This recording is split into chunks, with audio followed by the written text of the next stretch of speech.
1975 was the 56th season for the National Football League, and for the 5th consecutive season, more than 10 million fans paid their way into arenas from coast to coast. Those fans and countless millions of television viewers witnessed a season of unparalleled color, drama, and excitement. It was perhaps the NFL's most exciting season. It was NFL 75.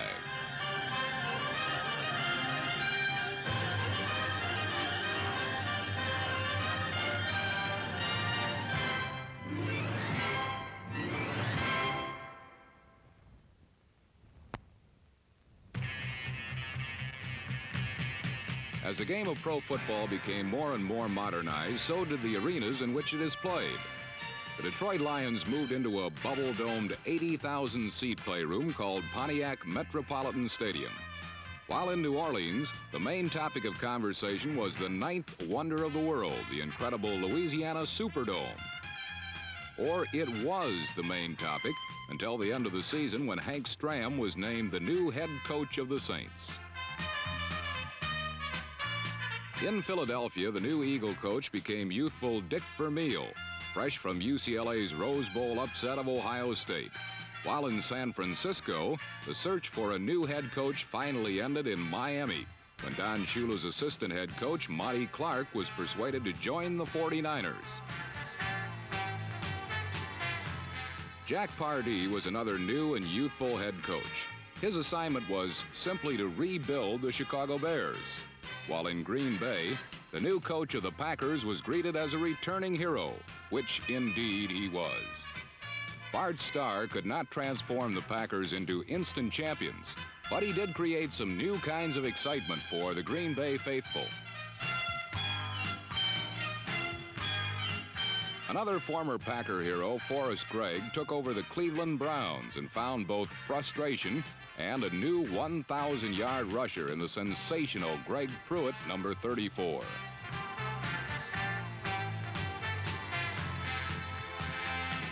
Former Cleveland hero Paul Wiggin became head man in Kansas City, and the Chiefs took on a new look with Mike Livingston installed at quarterback, along with new receivers like rookie tight end Walter White, number 88.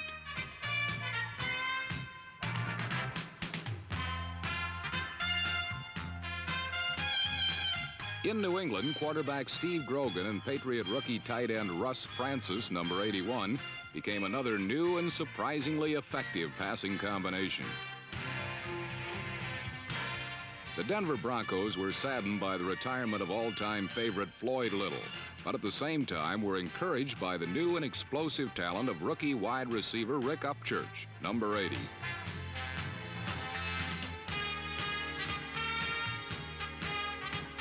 New Atlanta quarterback Steve Bartkowski was the NFL's top draft choice in 1975.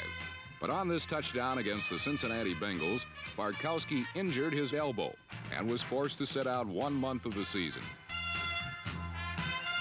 Bartkowski returned for the final month, led the Falcons to several impressive victories, and won for himself consensus recognition as Rookie of the Year.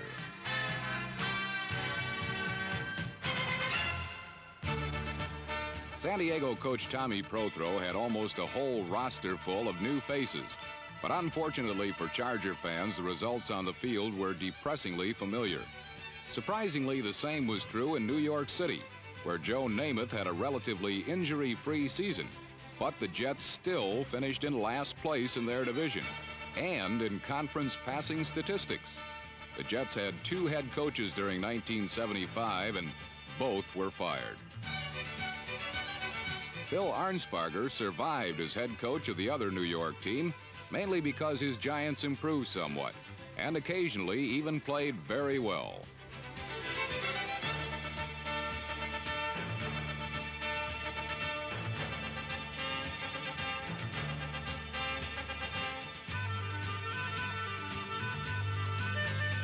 In upstate New York, Buffalo's Joe Ferguson handed the ball to number 32 329 times. And even the world's best defense couldn't lay a finger on Mr. Orenthal James Simpson.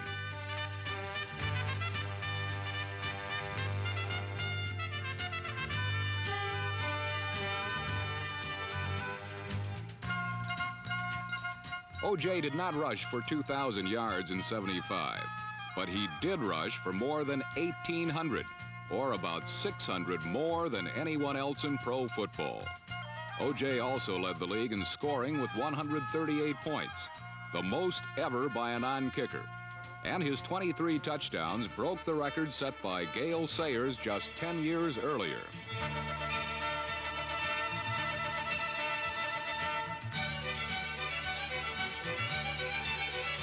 O.J. was also at times a devastating receiver. This pass and run pulled out a game against the Jets.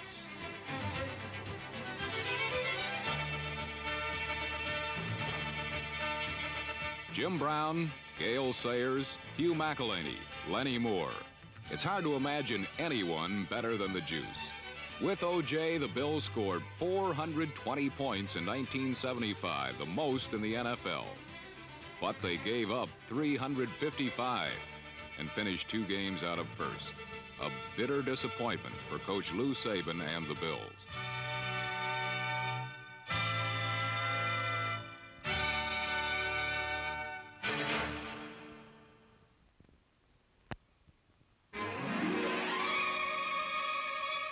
Up in Viking country, wily old Minnesota again won the NFC's Central Division, and their defense was about as stingy as ever.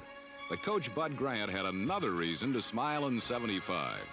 Quarterback Fran Tarkenton had his best season ever as he led the NFC in passing and broke the all-time career records of John Unitas for most completions and most touchdown passes.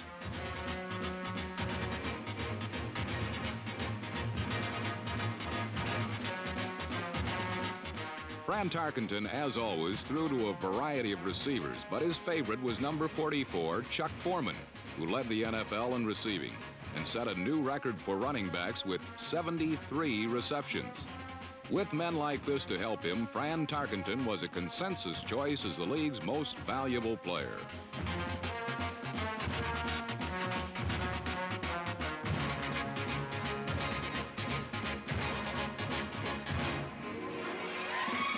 Los Angeles coach Chuck Knox also had many reasons to smile in '75 as his rambunctious Rams rolled over the NFC's Western Division by the almost unbelievable margin of 7 full games.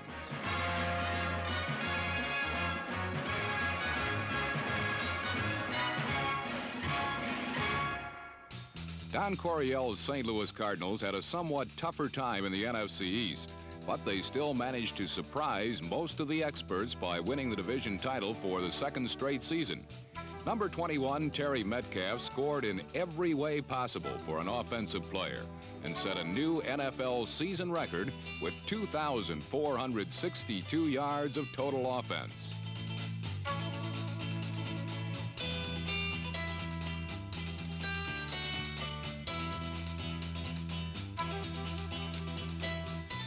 Quarterback Jim Hart used Terry Metcalf to the best possible advantage.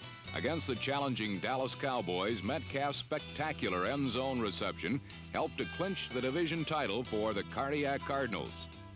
But their dream ended in the playoffs when the Los Angeles Rams, led by number 16, young Ron Jaworski, outscored St. Louis 35-23.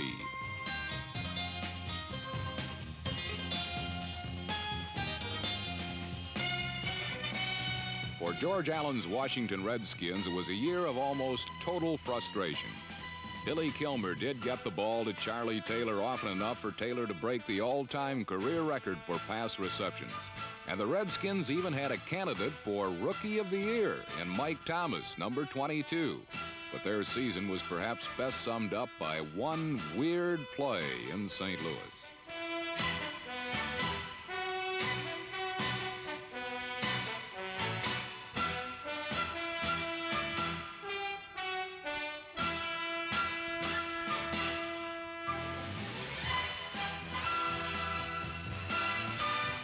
Dallas was the other team the Redskins had to beat to make the playoffs, and it was a typical Cowboy-Redskin grudge match which made the difference. Billy Kilmer bore the full brunt of the famed Dallas Doomsday defense, and for fighting Billy and the Redskins, the season ended before the playoffs for the first time in 5 years.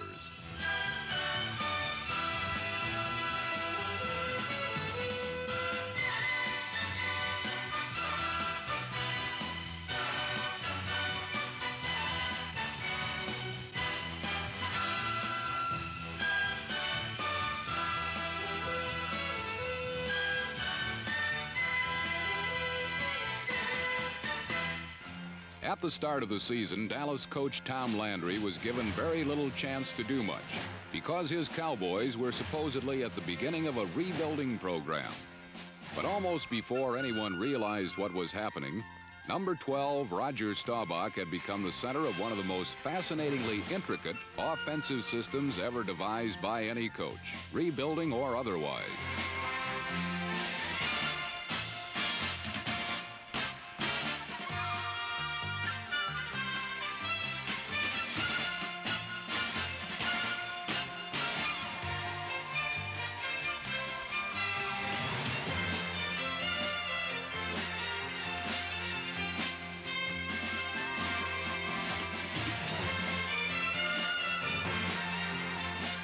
NFC Coach of the Year Tom Landry and quarterback Roger Staubach faced the ultimate challenge in the playoffs at Minnesota. With only seconds remaining and trailing 14-10, Staubach twice fired the Landry shotgun to his favorite clutch receiver and one of the game's best, Drew Pearson, number 88.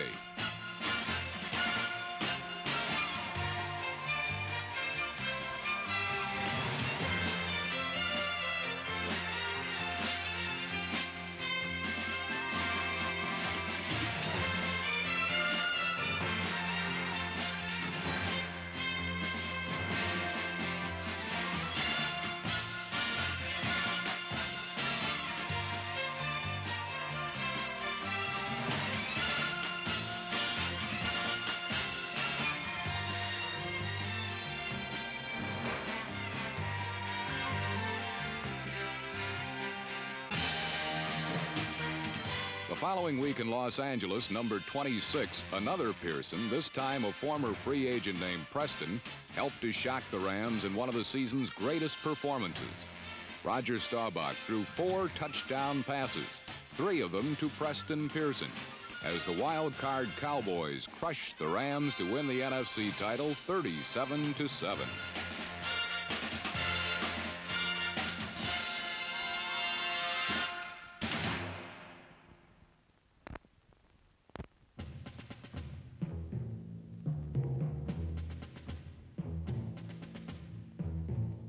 At 48 years of age in 1975, Oakland's George Blanda became pro football's first 2,000-point scorer.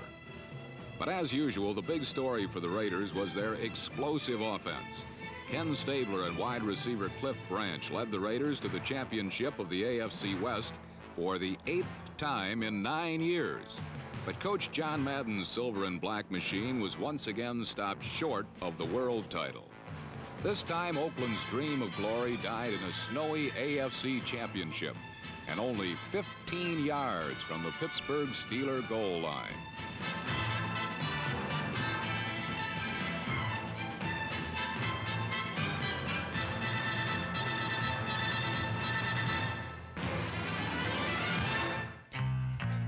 In 1975, the Houston Oilers blossomed into a contender under new head coach O.A. Bum Phillips.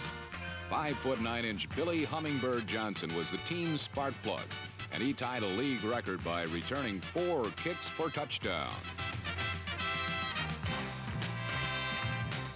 Quarterback Dan Pastorini also looked for number 84 in clutch situations. Billy Johnson, despite his size, is the kind of player every team would like to have, and the Oilers became the kind of team most coaches would like to have. Houston lost only 4 games in 1975, but 2 of them were squeakers won by the Cincinnati Bengals, the team that beat them out of a wild card spot by just 1 game.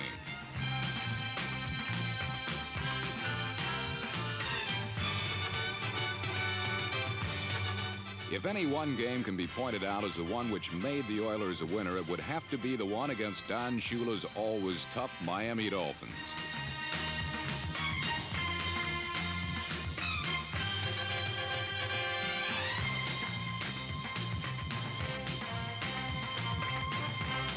Until they hit Houston, the Dolphins had won 7 straight and appeared to be playoff bound for the 6th straight year. And then the following week, on this innocent-looking play, quarterback Bob Greasy was lost for the season. No less than half the starters from Miami's Super Bowl teams were now gone. Norm Boulage, number 31, and the human bowling ball, Don Nottingham, number 36, replaced Larry Zonka at fullback, and between them actually outgained and outscored their more famous predecessor. The Miami Dolphins, despite a roster filled with brand new no-names, still won 10 games, and this has to be a tribute to one of the greatest coaches of all time. But even Don Shula couldn't quite prevent the hottest football story of the year.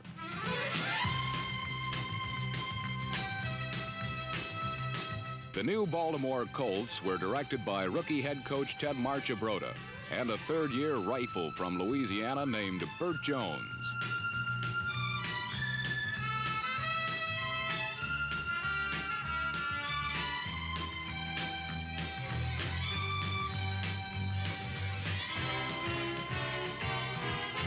Burt Jones' primary offensive weapon was number 26, Lydell Mitchell, who became the first 1,000-yard rusher in the history of the Baltimore Colts.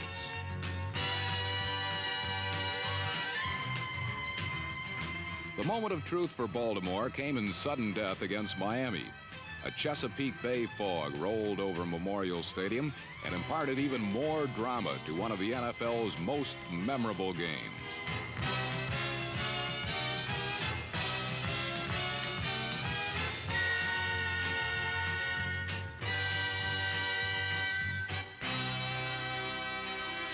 Ted Marchibroda's Baltimore Colts became the first team in 6 years to beat the Dolphins out of the AFC Eastern title.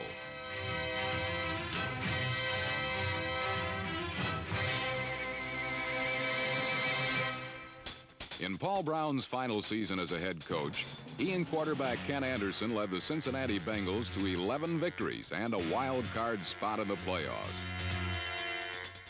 Ken Anderson, in fact, became only the third player in history to lead the NFL in passing for 2 successive seasons. And he did it by throwing short and long to backs, tight ends, wide receivers, and especially to Isaac Curtis, number 85.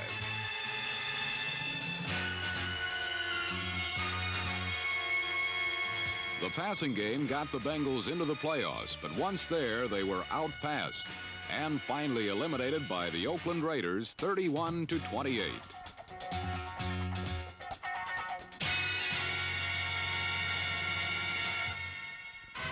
The AFC Central Division was the NFL's toughest in 1975. But so strong were the defending world champion Pittsburgh Steelers that they did not lose a single game within the division. For a team which was already the league's strongest, Coach Chuck Noll developed a new formula for success.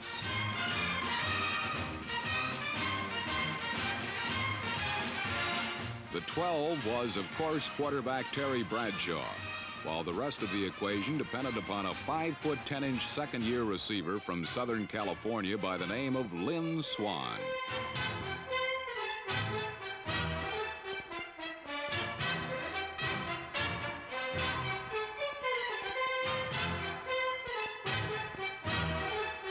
Lynn Swann caught 49 passes during the 1975 regular season.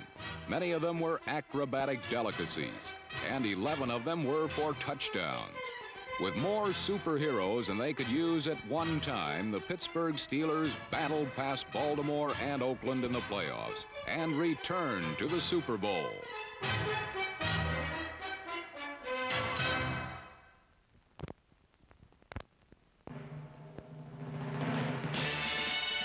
Playing in the Super Bowl is the dream of every football player. To win the Super Bowl is the ultimate triumph. To be your team's most valuable player in the Super Bowl, that's too much even to dream about.